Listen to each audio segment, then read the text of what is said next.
Bonjour et bienvenue dans cette nouvelle capsule, les 4 piliers sur lesquels vous devez bâtir votre entreprise. Alors, tout d'abord, sachez que la première chose, la toute première, je dirais la chose essentielle dont vous avez besoin pour que votre entreprise fonctionne, il s'agit du marché. Oui, il faut un marché. S'il n'y a pas de marché, une entreprise ne peut pas fonctionner. Donc, qu'est-ce que c'est qu'un marché? Nous allons le définir au cours de cette capsule. Sachez que pour réussir, vous devez être créatif, donc vous devez utiliser votre cerveau droit, l'hémisphère droit de votre cerveau pour trouver des solutions, pour trouver des idées, pour trouver plein de choses. Et vous devez également avoir les pieds sur terre, donc bien ancrés à la terre. Et ça, c'est l'hémisphère gauche. Alors pourquoi je vous dis cela? Parce qu'il y a par exemple des professions qui sont beaucoup cerveau droit, donc qui sont excellents dans ce qu'ils font. Et là, je parle par exemple, sans aucun jugement ni aucune critique, je parle par exemple des thérapeutes qui, pour pouvoir aider les autres, doivent effectivement être, pour ainsi dire, connectés à l'univers, hein, connectés à toute cette énergie, mais qui souvent justement peuvent avoir un déséquilibre, ce qui fait qu'ils sont très cerveau droit, donc excellents thérapeutes, mais étant donné qu'ils n'ont pas les pieds suffisamment accrochés à la terre, c'est-à-dire qu'ils ne sont pas suffisamment terre à terre, bah, ce sont des gens par exemple qui auront beaucoup de difficultés à réussir financièrement.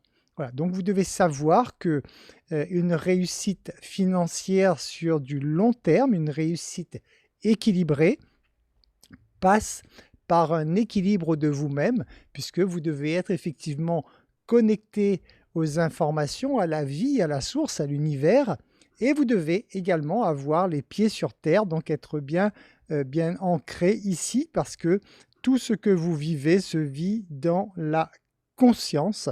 Et pour être conscience de quelque chose, ben vous devez avoir les pieds sur terre.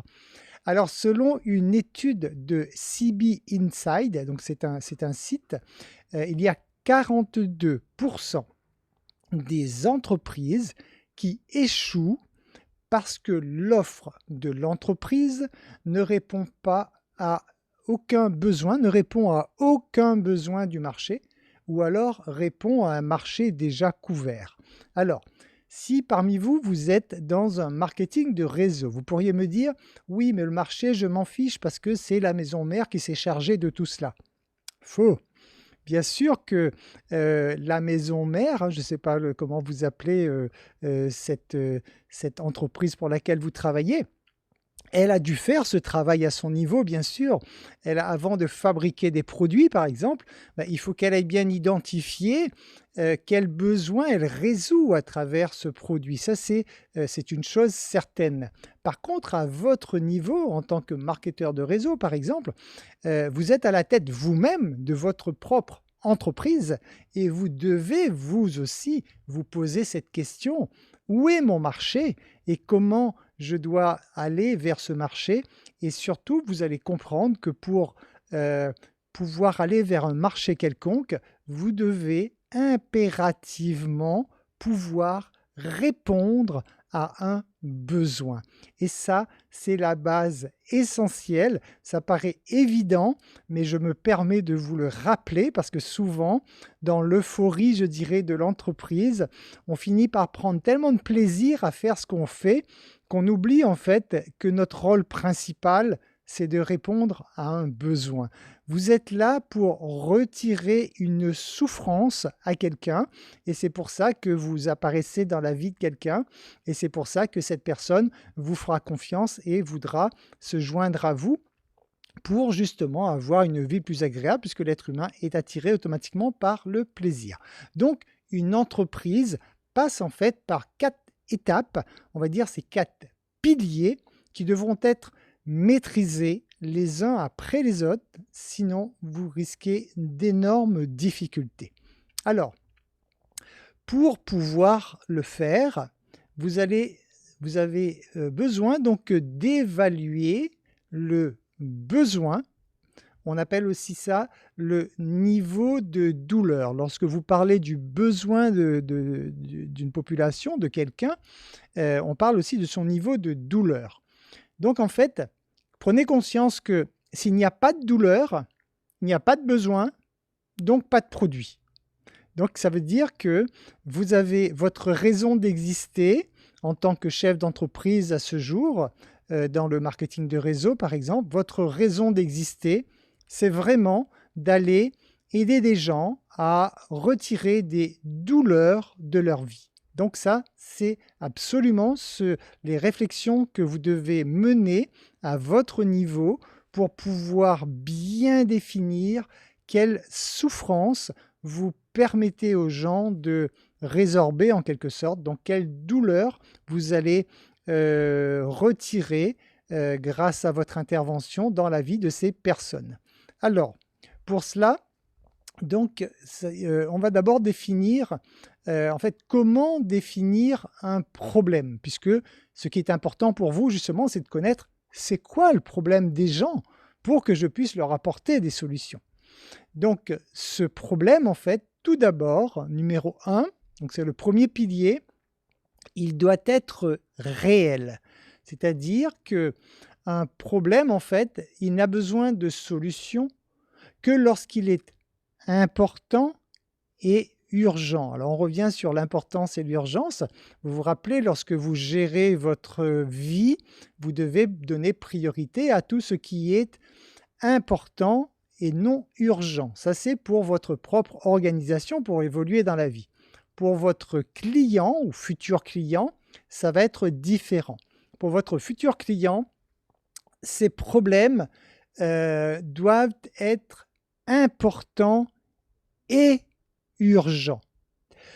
Pour les problèmes qui sont importants et qui ne sont pas urgents chez vos clients, en fait, ça veut dire que la douleur, elle n'est pas assez forte chez vos futurs clients, chez vos prospects, et donc ça ne va pas être simple à eux d'adhérer à ce que vous leur proposez comme solution. Donc vous comprenez bien ce schéma. Il est important que vous puissiez imaginer ou imager plutôt cela dans votre esprit. C'est plus une douleur est forte et présente, et plus naturellement, cette personne aura envie de se libérer de cette douleur. Donc plus elle aura envie de rejoindre votre solution lorsque vous arrivez, j'ai envie de vous dire, au bon moment. Alors, donc, plus votre marché a besoin en fait d'une solution, et plus c'est facile donc de vendre une solution, évidemment. Toujours dans ce premier point, donc que le problème doit être réel, la difficulté en fait, c'est de comprendre le niveau de perception du important, urgent pour votre marché. C'est-à-dire que vous savez que tout est une question de perception. Et naturellement, vous pourriez estimer que c'est important et urgent pour cette personne qu'elle adhère à votre solution, sauf que si cette personne n'en a pas pris conscience, vous passerez à côté de la plaque. Donc, une des premières choses à faire à votre niveau, c'est de faire prendre conscience à la personne qu'elle a un problème. Et ça, je dirais, c'est valable dans toute forme de solutions qu'on apporte à n'importe quel client. Sachez qu'à ce jour, je dirais, les personnes sont un petit peu sous forme de pyramide. Vous avez la grande majorité des gens sur cette planète qui ne savent pas qu'ils ont un problème. Donc pour eux, ça va, tout va bien. Ok, très bien. Donc, si vous arrivez envers ces gens pour leur proposer votre solution, ils vont vous dire « mais je n'ai pas besoin de votre truc, mais en fait, moi, tout va bien dans ma vie, elle est parfaite. » Donc, votre rôle va être déjà, dans un premier temps, de faire prendre conscience à la personne qu'en fait, sa vie, elle n'est peut-être pas aussi merveilleuse qu'elle le croit. Peut-être qu'elle souffre tous les jours d'aller faire un travail qui ne la passionne pas, par exemple. Peut-être qu'elle souffre tous les jours, dans sa chair, avec des problèmes, des maladies ou des choses comme ça, à ce moment-là, c'est devenu tellement une routine chez les gens que la majorité estime qu'ils n'ont pas de problème. Donc déjà, voilà, la première étape pour vous, c'est déjà de faire prendre conscience à la personne, effectivement, elle a un problème. Ce n'est pas normal de souffrir d'aller travailler à reculons, par exemple, tous les jours. Ce n'est pas normal d'avoir une mauvaise alimentation. C'est pas normal que son corps soit en mauvaise santé, etc., etc. Là, je dis ça par rapport à un certain type de marketing de réseau. Donc là, ça dépendrait naturellement dans le type de produit que vous proposez à vos clients. Mais toujours est-il qu'à partir du moment où vous faisiez prendre conscience à la personne qu'elle a un problème, déjà, vous la faites monter d'un cran. Vous la faites passer d'un niveau où elle n'a pas de problème, où ah, elle a un problème, donc elle serait potentiellement intéressée par vos services. Le deuxième pilier, c'est que le problème doit en fait concerner de plus en plus de personnes. Alors là, c'est vrai que c'est plus votre maison mère, je dirais, qui gère cela, mais c'est valable pour vous aussi, pour que vous puissiez bâtir des piliers solides de votre entreprise. Votre problème, en fait, c'est un problème qui doit être en croissance. C'est-à-dire que si vous vous positionnez sur un marché qui est en perte de vitesse, tôt ou tard, vous savez que vous allez devoir fermer ou ça ne fonctionnera plus. Ça semble tellement évident, mais il faut quand même le dire, hein. Donc, ce qui est important, c'est que le besoin soit toujours croissant. Par exemple, de nos jours, le besoin au bien-être physique, émotionnel, au meilleur cadre de vie, au meilleur confort de vie, etc. On sait que c'est un problème croissant puisque justement la population prend de plus en plus conscience et ils passent de ce niveau où ils n'ont pas encore pris conscience à un niveau où waouh, mais oui, ma vie, elle pourrait être mieux en fait, hein. Donc ça, vous devez, donc lorsque vous bâtissez une activité quelconque, c'est pour ça que cette capsule s'adresse de façon large à tout le monde, hein, bien sûr, à des marketeurs de réseau, mais ça pourrait être quelqu'un qui veut bâtir sa propre entreprise aussi. Vérifier donc que son problème est un problème croissant, donc ça veut dire que c'est un marché qui va faire qu'il y aura toujours de la demande pour ce qu'elle propose. Le problème peut aussi être marginal en fait, hein, ça pourrait être un problème qui ne concerne pas beaucoup de gens, mais pourvu qu'il soit en croissance, c'est ça qui est important. Le troisième pilier, c'est que le problème doit être fréquent, c'est-à-dire récurrent. C'est quelque chose qui doit revenir sans cesse, naturellement, hein, pour que vous ayez un marché à votre disposition, pour que vous puissiez avoir une croissance suffisante au niveau de votre entreprise. Il faut que le problème, effectivement, ce soit un problème récurrent chez les gens, hein, pour que vous savez que toujours, que vous aurez donc toujours du travail en quelque sorte, hein. Le quatrième pilier, le quatrième point, c'est que votre solution, en fait, ne doit pas créer d'autres problèmes. Vous allez me dire, évidemment, on a par exemple le cas de la voiture électrique, surtout au début de son lancement. La voiture électrique, c'était pratique parce qu'on dit que ça pollue moins, etc. Donc, il y a quand même des avantages. On n'a plus besoin de passer à la pompe, etc. Sauf que ça engendre une autre contrainte, c'est qu'il faut recharger la voiture souvent et il faut avoir des bornes, etc., etc. Donc maintenant, c'est bon, ça commence à bien se développer. Mais il se trouve qu'au début du lancement des voitures électriques, c'était une contrainte. Et lorsque les gens mettaient sur la balance la contrainte et l'avantage, ils se disaient, bof, en fait, non, je reste avec ma voiture thermique, hein. Donc ça, vous devez vous poser cette question aussi, de savoir, lorsque par exemple, vous proposez, si vous êtes dans un marketing de réseau, que vous proposez des solutions pour que la personne ait un meilleur cadre de vie, mais qu'à côté de ça, elle est obligée de se tuer dans son travail, par exemple, hein, je vous donne un exemple tout bête, hein, à un moment, elle va se dire, attends, si je dois me sentir mieux, mais en fait, il faut que je travaille beaucoup plus qu'avant, non, c'est pas la peine, je reste à mon état actuel, hein, voilà, donc ça, c'est le genre de choses. Il faut que vous puissiez trouver cet équilibre pour que ce que vous apportiez à votre client est vraiment une solution qui résout un de ses problèmes. Vous devez donc pour cela étudier l'équation problème versus solution, hein. Donc c'est à vous de vraiment bien cerner le problème et nous allons voir que ce n'est pas une chose facile à faire de bien cerner le problème pour que vous ayez vraiment en face la solution adéquate. Donc je récapitule, si on veut refaire une petite synthèse, la première étape, c'est de prendre des gens qui n'ont pas conscience qu'ils ont un problème pour ouvrir leurs yeux, j'ai envie de dire, pour qu'ils prennent conscience qu'en fait, ce qu'ils vivent, n'est pas normal, hein, que ça peut être beaucoup mieux, donc une prise de conscience. Lorsqu'ils ont pris conscience qu'ils ont un problème, à vous de pouvoir placer votre solution face à ce problème. Donc votre but principal, en fait, est d'anticiper les besoins et les objections des consommateurs vis-à-vis des offres concurrentes, c'est-à-dire qu'à un moment, lorsque vous avez fait ce travail, dites-vous bien que vous allez être face à une solution que votre prospect peut trouver ailleurs. Et c'est en ça que si vous voulez vraiment bâtir une entreprise qui fonctionne longtemps, sur du long terme et correctement, vous devez donc vous différencier de la masse, de la concurrence. Et à cela, donc, ça rejoint la stratégie d'océan bleu dont on a déjà parlé. Donc, je profite de l'occasion pour redire 2 mots sur cet océan bleu. L'océan bleu est un océan où il n'y a pas de concurrent, en fait, hein, comparativement à l'océan rouge où les requins se bouffent entre eux et c'est plein de sang. Donc, au niveau des stratégies d'entreprise, on parle d'océan rouge et d'océan bleu.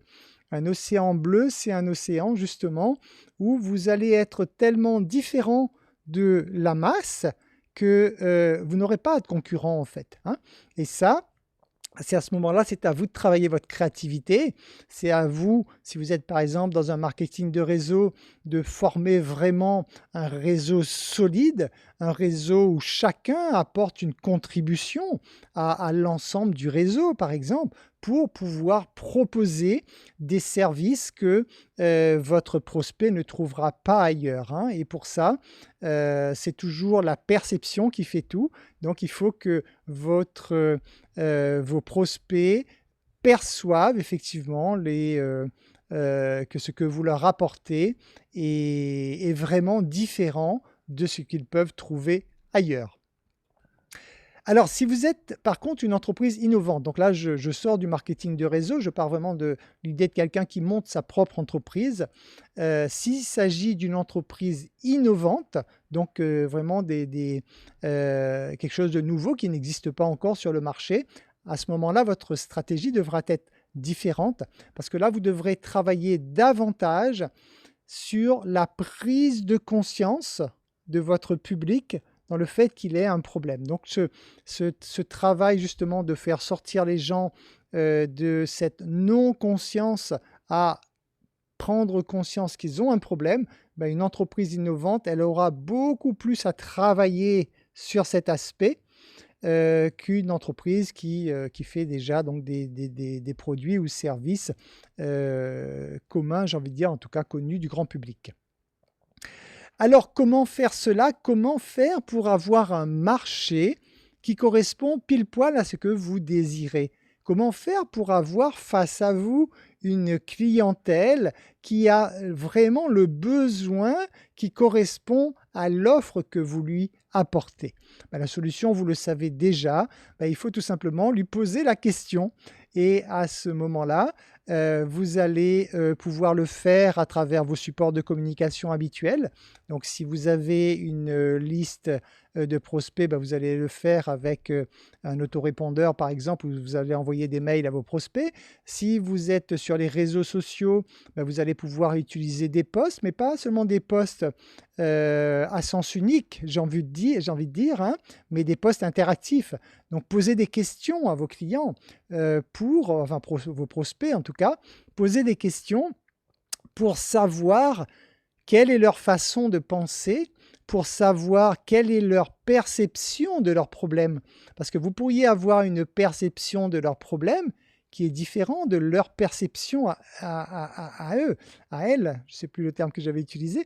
Donc, à ce moment-là, il est important que vos prospects puissent s'exprimer pour que vous preniez conscience que vous devez vraiment argumenter et adapter votre proposition, votre solution vraiment aux besoins de vos prospects. Donc ça peut se faire à travers les posts, ça peut se faire à travers des quiz, à travers des formulaires, etc.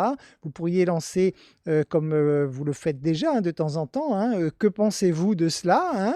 Vous lancez un truc, que pensez-vous de cela? Ça pourrait être par exemple dans le cas d'un marketing de réseau qui apporte des solutions pour avoir une vie plus agréable. Ça pourrait dire passer 8 heures par jour au boulot avec le stress, est-ce que vous trouvez ça normal ou à quoi aspirez-vous? Enfin voilà, là, je vous dis un petit peu comme ça me vient, mais c'est votre propre créativité qui vous permettra de trouver le bon truc. Et juste ça, vous aurez le retour donc de votre marché tout simplement et vous comprendrez mieux ce que votre marché définit comme un problème. Voilà, hein, donc ça, après, c'est à vous de faire tout ce jeu, mais en tout cas, vous avez compris l'idée, c'est vraiment pouvoir déjà faire comprendre à votre marché qu'ils ont un problème, hein, parce que des gens qui n'ont absolument aucun problème sur cette planète, il y en a bien sûr, hein, mais c'est pas la masse aujourd'hui, hein, donc beaucoup de cette masse pensent ne pas avoir de problème, c'est juste qu'ils n'ont pas encore pris conscience en fait de leurs problèmes. Donc déjà pouvoir faire cela et ensuite pouvoir adapter votre solution, votre réponse à leurs problèmes. Je vais terminer cette capsule par une citation d'Elon Musk. Vous connaissez Elon Musk, hein, le milliardaire hein, qui envoie les fusées sur la Lune, hein, les voitures électriques, etc. Alors, il dit tout simplement « Trouver la question est plus difficile que de trouver la réponse. » Si vous pouvez formuler correctement la question, alors la solution jaillira naturellement. Voilà, je vous laisse méditer là-dessus, vous faire prendre conscience que vous devez passer beaucoup de temps à voir quelle est la question que vous devez poser à votre marché pour que celui-ci se réveille, j'ai envie de vous dire, et surtout que vous puissiez lui apporter les solutions qui conviennent parfaitement à ces problèmes. Je vous remercie pour votre écoute. Je vous dis à très bientôt dans une nouvelle capsule.